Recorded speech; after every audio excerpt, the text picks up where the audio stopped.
Avengers Endgame is the most epic, satisfying, groundbreaking, crowd-pleasing third act of a Marvel movie I've ever seen.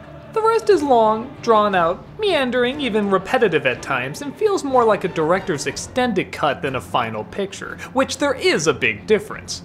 Remember the extended cut of Return of the King? It's neat, but as an extended cut, if you released this in theaters, it'd probably drive people insane. In fact, Return of the King is a pretty good analogy for this because I kind of feel like it's in reverse. Where in that movie, the majority of it is epic and awesome and the ending goes on too much, here, the majority of it goes on too much, but it ends on such an incredible strong note. But the one thing both Return of the King and Avengers Endgame have in common is they've earned it. For many of these characters, this is the end of a 10-year journey, something that's never been done in film like this, at least definitely not on this scale. It's a rare thing, and most people know that going into it, so I think a little leeway is allowed.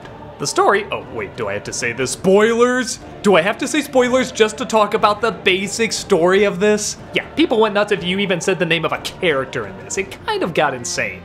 But look, I'm not gonna give away who lives or who dies or anything that everybody couldn't figure out. For Christ's sake, another Spider-Man movie was being advertised when this was being advertised. I think most people know the people that disappear from the snap are coming back. Or do you think Disney and Marvel thought this was such a good marketing choice to leave them all dead? Just use your brains. Anyway, 5 years have passed since the infamous Thanos snap, and what's left of the Avengers, as well as what's left of the world, have had a difficult time adapting to it. People have lost friends, families, partners. It's really torn everybody apart. Some have found peace, like the Hulk finally managed to balance himself out, being both half human and half Hulk. Tony Stark had his own family and is actually a good husband and father. But everything changes when Ant-Man is suddenly released from the dimensional portal thingamajig that he got lost in his movie.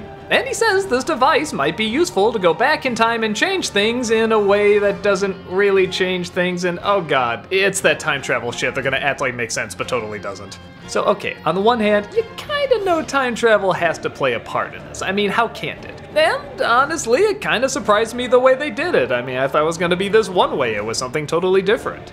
But it does lead to a lot of problems, which I guess any story involving time travel would. It's not that it doesn't make sense, it's that it acts like it makes sense. Like, no, this is how it works. Forget about what you see in movies, and it pretty much does what they do in movies. In fact, I was kind of hoping they were going to do like what they did in 12 Monkeys, where you can't really change the past. In fact, they were really building that up, and I thought, oh my god, this will be brilliant. Like, you have to go back and watch Avengers and these other movies and realize, oh, they were there doing all this stuff in the background where you couldn't see it. But nope, you can totally change the past because they change a lot and different timelines are born because of it. But this one timeline has to stay the same, so they have to go back and return these stones. But if so many things are already being changed, which you just said couldn't be changed, like characters going on to Disney Plus shows, how does any of this make sense? I guess when I heard time travel, I got really excited because I just sort of assumed this present that they have now maybe wouldn't exist and they have to alter it. And holy shit, what about Tony Stark and his family? I mean, would there be this big thing where he has to like give up the existence of his daughter in order to have this other timeline happen?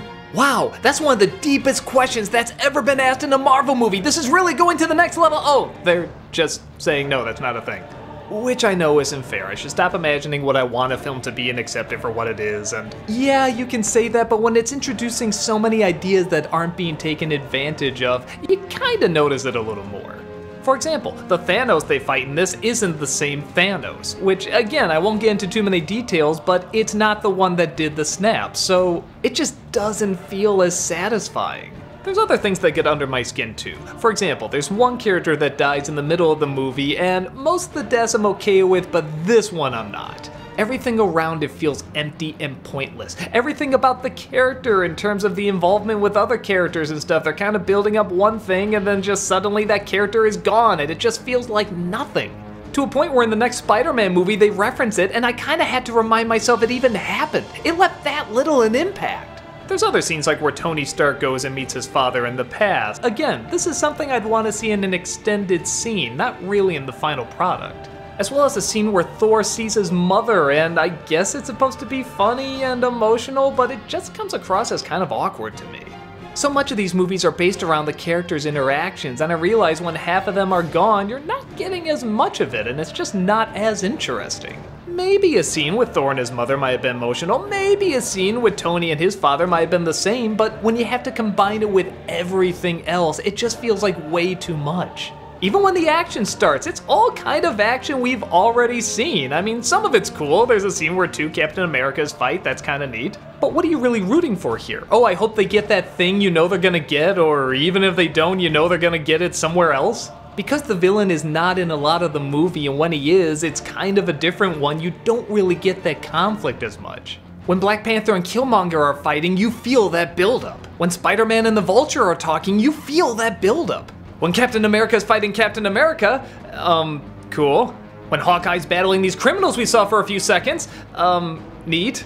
And again, when we do finally see the main bad guy, a lot of it's just telling him what we already know. Even the Avengers that are there are a little different. Thor's a bum now, and Hulk is kind of a geek, and everything just feels a little off, which you could argue is the point. Like something is missing, and they're gonna go get it back, and fair enough, but I also realize it was almost a year between Infinity War and this. Everybody has had a lot of time to really accept, holy smokes, these characters vanished. I mean, we know they'll come back, but man, what a gut-wrenching moment. We've had a year to let this sink in, and now we have like an hour and a half of trying to tell you, yeah, that was a real bad thing that happened. We know! We have a year to think about it! But, two big things. One, not everyone's gonna see it this way. Years down the line, people are gonna rent these and watch them back to back, and yeah, it's gonna make more sense to see the characters dealing with these people being gone, so I get that. Two, not only does it build up to an amazing third act that I wouldn't change a thing about, I mean, it's absolutely perfect, but this is a very tricky story to tell. It's hard to tell in a way that's interesting, it's hard to tell in a way that makes sense, it's just a difficult movie to do that's gonna wrap up so many characters and get other characters their stories and their plot lines going, and yeah, I get it. It's a rough movie to pull off.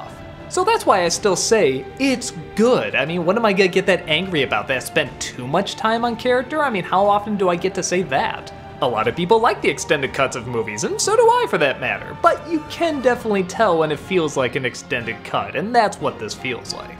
So yeah, it's not perfect, and I feel like people that watch it more and more are kind of seeing stuff that doesn't always connect together, but I wouldn't dare say don't go see it. I mean, like I said, the third act alone is absolute perfection. I never thought I would see something like this on the big screen. So many Marvel characters that I grew up reading and seeing on TV, and they're all there. Okay, it's not a perfect world, but they're mostly there. I remember when it was a big deal that Superman and Matrix and Pirates were going to shoot 2 movies back to back. Like, wow, that so rarely happens. And here, you have a whole enterprise of movies that's lasted over 10 years, and they all have to connect in one way or another, and that's insane. And they're so successful, and they're so entertaining, and even the bad ones aren't that bad. I mean, look at their worst. Thor the Dark World, Iron Man 2, Captain Marvel. We've had Batman and Robin, Superman 4, and Green Lantern. For their worst to be only that bad, that's impressive. Everything about this franchise was and still is impressive. We've never had something like this in cinema, and I don't know if we ever will again, at least not to this size. We'll still have new, big, and inspiring things, and yeah, at some point I'm sure this whole Marvel franchise movie cinematic universe thing will fade out. But at the very least we know there was a time when a lot of energy, a lot of thought, a lot of careful planning, and a lot of love went into giving fans what they always wanted to see on the big screen. In that respect, Endgame really is a perfect wrap-up for a lot of these characters. Because yeah, not everything works and I have some disagreements like any fan does, but the parts that are massive, fun, smart, entertaining, and just mind-blowing to see on the big screen makes it more than worth it. Assemble.